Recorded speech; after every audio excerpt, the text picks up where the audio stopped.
Hey, what's up YouTube? This is the Mermail Master coming at you from the Team Time Riders YouTube channel with a deck profile today, profiling, you guessed it, Bujins.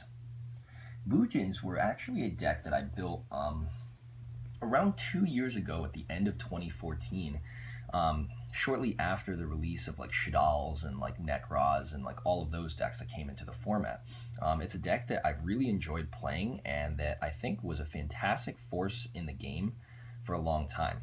For many years, Bujins have been something that people have not really, known how to deal with. Like once you get like Yamato boosted up by like a ton of things, you're able to do like fantastical plays and like make like basically protect the castle. And this deck was actually the origin of the word helmet, which I think is kind of funny as well. Because it kind of looks like Bujin Yamato is wearing a helmet, so it's just basically protect the castle and not really much thought. But there actually is a lot of thought, I believe, involved in Bujins, deciding what you want to negate, whether your opponent's going to bait out something that can affect you, and how to do that. But even with Bujin's power creep, I think that there's a lot of cards that you can run that can really help the Bujin deck to have some staying power even in this format. If you can get cards to the graveyard, and if you can get Bujin Yamato's materials to protect him from targeting and to protect him from destruction by battle, as well as the many different Honest you run in the deck, that this deck can turn into something really, really fearsome for your opponent to have to deal with. So without further ado, let's get into the deck profile, and I'll explain my choices along the way. So first and foremost, we have 3 copies of Bujin Yamato. You have to run this card at 3 because he is the linchpin. This is, if Bujin just protect the castle, Yamato is the castle. Yamato is actually the word for Japan in, I guess, Japanese. It was like the old word of that. So this guy is actually, at the end phase of your turn, you get to add 1 Bujin monster from your deck to your hand, and then send 1 card from your hand to your graveyard. So usually what people do is they'll send their hair from their hand to the graveyard. But if you are lucky enough to open up your hair, you can grab any Bujin card you want and then send that hair from your hand to the graveyard. The basic idea of Yamato is to be able to protect him and get your monsters to your graveyard each and every turn. So Yamato is absolutely necessary at 3, and you have to run him at that number. The next card we have in the deck is 2 copies of Bujin Mikazuchi. Now, not a lot of people like this card, but I'm a pretty big fan of it, mostly because of its ability to special summon itself upon the destruction of not only like a Beast Warrior type Bujin monster, but of any Bujin monster or of any monster in general. A monster gets destroyed, battle, card effect, or something, pop Mikazuchi to the hand. And the best part about it is if you can stack Mikazuchi plus Yamato on the field together, Mikazuchi has an effect that basically states when a Bujin monster, or when a Bujin card is sent from the hand to the graveyard, you can search any Bujin spell or trap that you want from your deck to your hand. So the basic theme is having Yamato on the field, searching like your hair, searching something random from your deck, sending that thing to the graveyard, and then being able to trigger Bujin Mikazuchi to search for your Bujin Carnation from your deck to your hand. So pushing your plays and giving you like a little bit more value, because a lot of the Bujin land animals gain sort of power from like doing that and from being in the graveyard. So you're really not losing anything by leaving Bujin Yamato and Mikazuchi on the field together after XYZ summoning. So that's 2 Mikazuchi. 2 copies of Bujin Harume. Very, very awesome card, and I absolutely recommend running her at this number because you want to see her, but you also don't. She's not able to be normal summon, but at the same time, her special summon allows you to extend your Bujin plays even more. She's fantastic for making first turn Susanoo-os or making first turn, whatever you want, like plays to basically extend further and to, free up banish spots for Susanoo-o. I don't run Bujin Arasuda because I think it's a very, very bad card. It's like very inconsistent at this current point in time. So I haven't really found any desire to run it. Now that Ties of the Brethren is out, however, I'm thinking about like tossing 3 Ties of the Brethren and throwing 2 Arasuda in here when we finally get like maybe 2 or 1 Arasuda when we finally get Hiruko, the Sartorius of the Bujins, so to speak. when we finally get Hiruko throwing in Arasuda and then being able to Ties of the Brethren all your Bujin monsters out and just plus a crap ton will be awesome. But this also has an added effect when it's destroyed by your opponent's battle card by battle or card effect or something like that. Each player discards a card. So if you have, like, you know, the Bujin cards in your hand, you don't really minus from that, but your opponent may minus. Just hope they're not playing Dark Worlds, though. Now, for our Flying Beast, we only have one, and that's 3 copies of Bujin Crane. Crane is basically your Honest of the deck for 1 attack. So you just Honest over your Yamato when your opponent attacks. They'll usually be afraid because, you know, you have...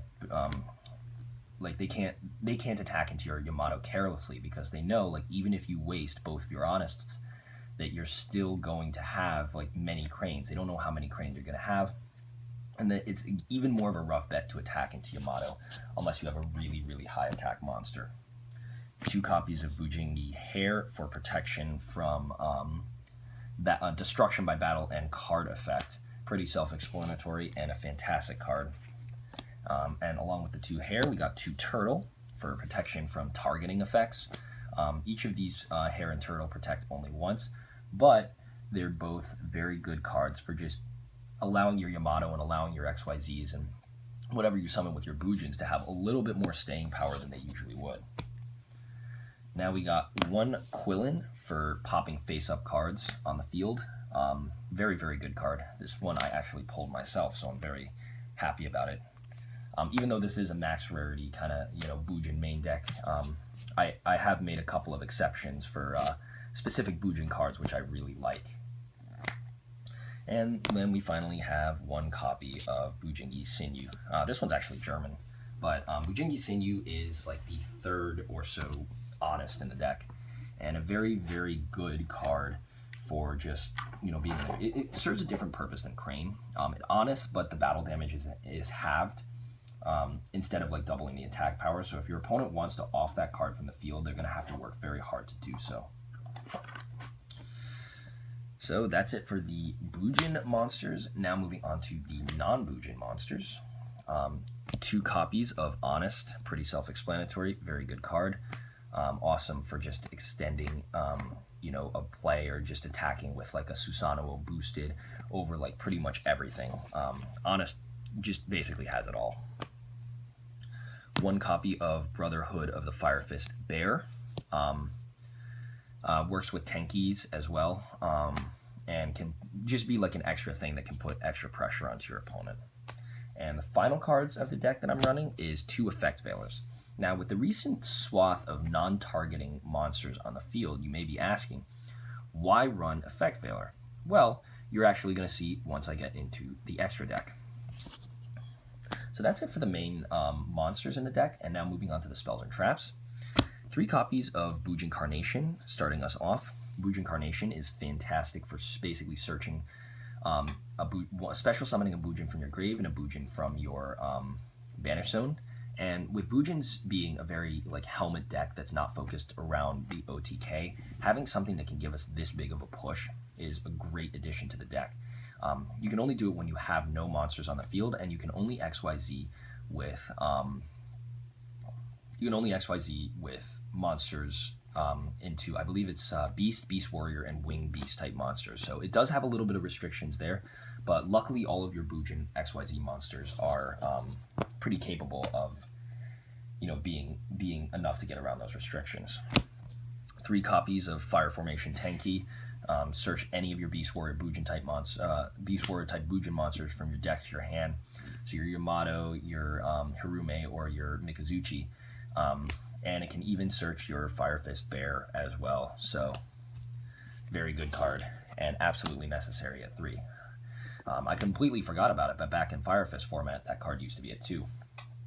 3 Pot of Duality. You don't do a lot of special summoning in this deck, and if anything can help you dig for pieces to send to the graveyard with Yamato so you can search whatever you want, Pot of Duality will have that effect. Next is 1 copy of Dark Hole. Pretty self-explanatory. Probably this should be a Raigeki, though. 1 copy of Soul Charge for fetching pretty much anything you need back from the deck. 1 MST for when your graveyard effects are just not enough. 1 copy of Book of Moon, flip your things face down or flip your opponent's things face down. Still targets though, but is a good card nonetheless. And finally, for these spells, is a Foolish Burial. Pretty self-explanatory for sending your ground animal Bujins to the graveyard. Moving on to our trap cards now. I cut this down from 3, but I have 2 Royal Decree in here. Decree Bujins are very good. I'm thinking about possibly taking this out and throwing in some lose 1 turns instead, considering that traps are not really that big of a deal. But flipping a Decree in the standby phase, specifically if your opponent is packing like a strike or like a warning or something like that, can be very, very devastating. Just hoping that your opponent can't pop this card in their turn and just continue to attack, because it doesn't really grant you like any kind of extra abilities, or it's not like any of those Metal Foes cards which can net you a search or net you a special summon when they're popped. Yeah, like this card is a very, very good card, and I'll see if I do an updated deck profile of this deck, I'm gonna see like what kind of plays I really want to focus on with it. But it's a good card. 2 copies of Black Horn of Heaven. Also a very, very good card. Negate a special summon, and it's costless. There's a lot of XYZ summoning, and there's a lot of synchro summoning happening. So, using this, your opponent's not going to expect this to negate their Spirit Dragon, to negate their XYZ summon, their fusion summon with their, I believe it's the Dragon Buster Cannon. If I remember correctly, Dragon Buster Cannon is, unlike his XYZ counterpart, it's an inherent summon. So, it does not start a chain, which means you can negate it with the Black Horn of Heaven, and it's a costless summon, and when it's destroyed like that with a counter trap, they are not going to get the card back. So a lot of people don't like the way that Black Horn of Heaven was recently ruled, with only being able to destroy 1 special summon monster and not being able to activate during a full field of pendulums, but I still think that Black Horn of Heaven is a great card that needs to be further considered. 1 copy of Bottomless Trap Hole. Pretty self-explanatory, banishing. 1 copy of Compulsory Evacuation Device. As I mentioned, I still think that this is a very, very good card. There's a lot of things that can prevent themselves from being targeted, but at the same time, there's a lot of cards out there that don't need to be targeted, that don't have that kind of protection on them. And Compulsory Evacuation Device can force the early activation, for instance, of like a Blue Eye Spirit Dragon, so that you can then kaiju its replacement and go for an OTK or something like that. And finally, 1 copy of Solemn Warning, and I believe that rounds the deck out at 41 cards. Now, I mentioned that this was a max rarity Bujin deck, which is very, very good, but the deck does have like a couple of less than max rarity cards, things that I personally like. So now, starting off, we have 2 copies of Bujin Susanoo. You may be asking, well, I have like 3 Astral Pack Bujin Yamatos, why would I not splurge on actual Bujin Susanoo's of ultimate rare quality? And I actually do, but for some reason, I just think that the platinum rare of this card looks absolutely fantastic. The colors, just the way that it looks, exudes a lot more, color, and just looks much better than the ultimate rare does. The ultimate rare, the colors kind of mesh in together, and it just doesn't really look that good.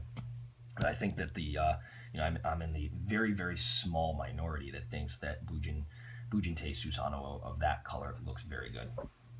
Bujin Susanoo onto its actual effect is like Yamato on crack. This card can basically destroy. This card can basically search for any of your Bujins. It doesn't have to wait until the end phase. It can send it to the graveyard, or it can search it to your hand, depending on what you need. So you can send a Quill into the graveyard to pop. You can send your Honest card or search a Crane to do that play. You can send a Yamato or something to be special summoned from the graveyard with Soul Charge, or you can, if you use Bujin Carnation, you can even search one and make this guy out. And then he also can attack all monsters your opponent controls once each. So if your opponent's got a full field of monsters and you got Honest or something like that, you can bust through those monsters like nobody's business.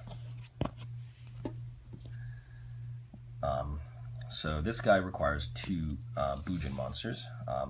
Now requiring 2 Beast Warriors, Bujinte Kagutsuchi. Not really that good anymore. Gives a nice mill effect to get some Bujin things from, to get some, hopefully some Bujin cards from the top of your deck to the graveyard. And twice per turn to protect himself from destruction. Kind of like Maestroke, kind of like Zen Mines. 1 copy of Bujin Te Tsukuyomi, the card that everybody is talking about for the ABCs. Ditch your entire hand to your graveyard, and then draw 2 cards. And the effect that nobody else knows, because nobody runs Bujins anymore, unfortunately. But if this card is destroyed with Bujins on it, you can special summon those Bujin monsters from your graveyard equal to the number of XYZ materials this card had on it when it was destroyed. So in the Bujin deck, it does get a lot of extra utility, and you can easily use it to sort of, push past your opponent and, deal a little bit of extra damage. Next is 1 copy of Bujinki Amaterasu for fetching back Banished Cranes, for fetching back Banished Hares, and for just generally extending more and more of your plays. A Bujin Carnation plus a normal summon can equal Amaterasu. A lot of people don't like to run this card because of how big of a requirement to summon this thing it is, but it's the only generic 3 rank Bujin monster in the deck, so I think not running this is a fatal mistake that you can make. Now getting on to the other XYZ monsters. For 2 light monsters, we have 1 copy of Starleash Paladynamo. Detach 2 XYZ materials, send them to the graveyard, and make a monster your opponent controls 0. You swing over it for 2,000 points, and if your opponent pops this thing, you draw a card from your deck. Pretty self-explanatory, and was one of the best XYZs in the game for a long time. 1 Karen Gorgon redirects targeting effects to things that you want. If you have a monster on the field like this, redirect a targeting effect to a Bujin, and then banish a turtle from your graveyard to basically negate that effect and make the card fizzle. 1 copy of Gaga Cowboy. Also a very good card for ending the game quickly. As I mentioned, Bujins don't have OTKs, so any card that they have that can, end the game at a faster rate, you should absolutely use. 1 copy of Silent Honor Arc for fetching things that your opponent, throws at you, and for generally just, stealing things that they have and clearing out the field for a bigger push if you want. 1 copy of Castel, very, very good card. Basically kind of like Arc on crack. But at the same time, what you can do with Castel is you can actually summon it with Bujin Carnation because it's a Winged Beast type XYZ monster. So you just use Castel you can Bujin Carnation into a Castel and bounce things back. Then 1 number 82 Heartland Draco. You control tanky and you control like a lot of face-up spell and trap cards, so it's very easy to use Heartland Draco to, just get your opponent's plays like for them. And it's a very, very good card where it can't be targeted for an attack when you control XYZ monsters, or when you control a face-up spell or trap card. So you can just keep, you attack directly for up to 4,000 points of damage. And that effect really will help the Bujin deck out with, extending plays and going for OTKs. 1 copy of Satellanite Delteros, non-response to XYZ summon, and ability to, push further for plays like that.